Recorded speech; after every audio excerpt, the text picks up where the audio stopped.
That massive pile of autumn leaves mocking you from the corner of your yard doesn't have to sit there for 18 months before becoming useful.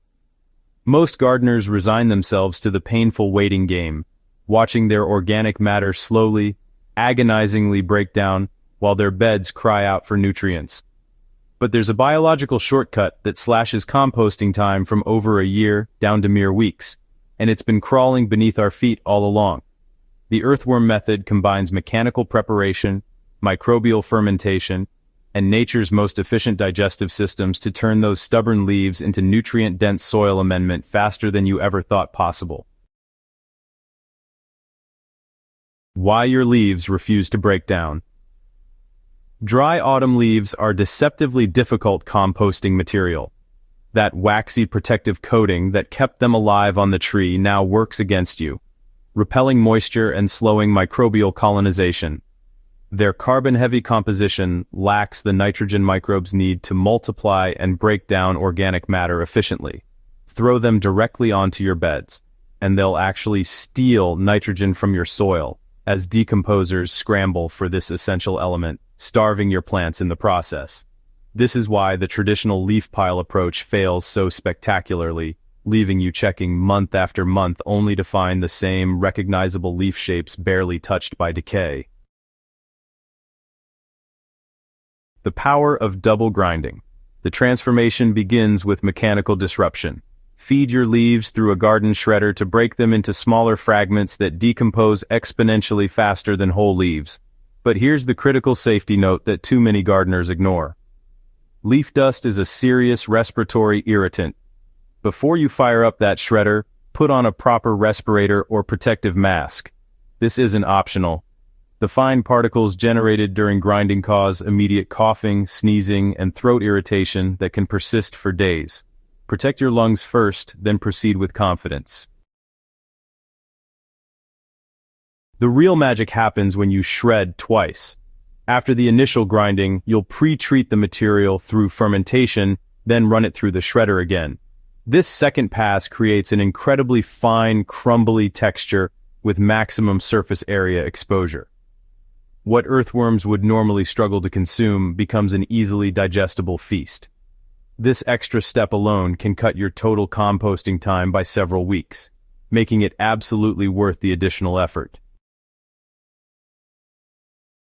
Microbial pretreatment changes everything, doesn't it? So, between those two grinding sessions, there's this fermentation phase that really jumpstarts decomposition before the earthworms even enter the picture. After your first shred, you'll want to transfer the leaf material into a large container and then prepare a microbial starter solution. Mix up 5 liters of water with 200 milliliters of fermented plant juice. You can make this yourself by fermenting fresh grass clippings or vegetable scraps in water until they develop that characteristic sour smell of active fermentation. Pour this solution over your shredded leaves until they're thoroughly moistened. Let this mixture sit for 3 to 5 days, and be sure to stir it once daily to ensure even fermentation. The microbes in your starter solution will start breaking down the leaf material, softening those tough fibers and waxy coatings. By day 5, you'll notice the leaves have lost their crisp texture and started becoming almost paste-like in consistency. This partially decomposed material is now primed for that crucial second grinding and ready to become earthworm food.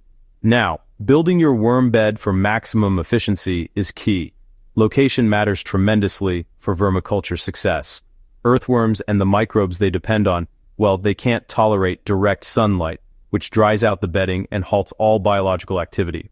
So, choose a shaded spot or create shade using a breathable covering like burlap or straw. If you're working outdoors, this protection is absolutely non-negotiable. Start with a 10 to 15 centimeter base layer of your twice ground fermented leaf mixture.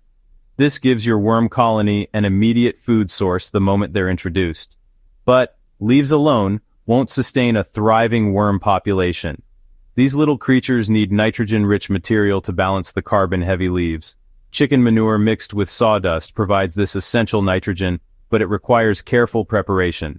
Take 1 kilogram of dry chicken manure and rehydrate it with 2 liters of water, letting it soak for several hours until fully moistened.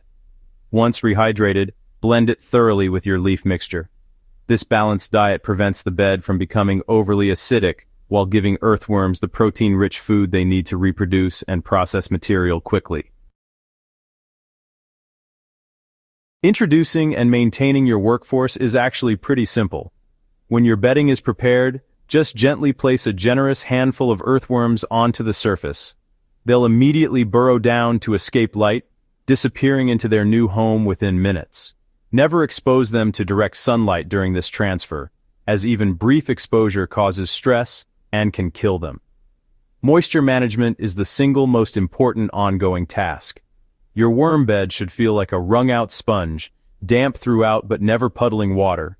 Too dry and biological activity stops. Too wet and earthworms will drown or flee. So, check moisture levels regularly, especially during hot weather. The layering technique keeps decomposition moving at maximum speed. As earthworms consume the top layers, add new batches of your prepared leaf mixture blended with rehydrated chicken manure. Keep each new layer under 10 centimeters deep. This prevents overwhelming your worm population and maintains oxygen flow through the bed. Dumping thick layers all at once creates anaerobic conditions that kill worms and produce foul odors. Now, about harvesting living soil amendment, within just a few weeks the bottom layers of your worm bed will transform completely. What once resembled leaves now looks like dark, crumbly soil. This is worm-casting-rich humus, one of the most valuable amendments you can add to your garden. Unlike traditional compost that still requires soil microbes to break it down further, worm-processed material is immediately available to plants. It's teeming with beneficial bacteria, enzymes, and nutrients in forms plant roots can absorb instantly. You can use this finished material directly in raised beds, spread it along crop rows, or even brew it into compost tea for liquid feeding.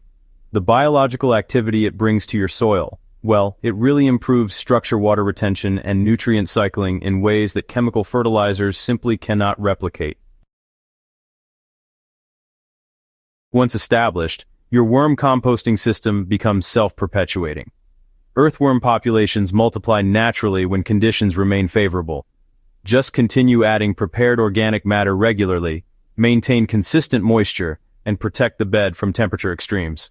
Cold weather, slows worm activity dramatically, so insulate with extra straw layers or move the bed to a sheltered location during winter. Excessive heat above 30 degrees Celsius can be lethal, so making sure there's summer shade is absolutely crucial. This method doesn't just recycle yard waste faster, it transforms worthless leaves into premium soil amendment while building a living system that continuously improves your garden's productivity. The combination of mechanical processing, microbial fermentation, and earthworm digestion, well, it creates results that traditional composting methods just cannot match in either speed or quality. Stop watching those leaves sit idle for months on end. If you're ready to revolutionize your composting approach and start producing nutrient-rich soil amendment in weeks instead of seasons, hit that subscribe button and share this with every gardener you know. We're building better soils together here at Crop Corner, one earthworm at a time.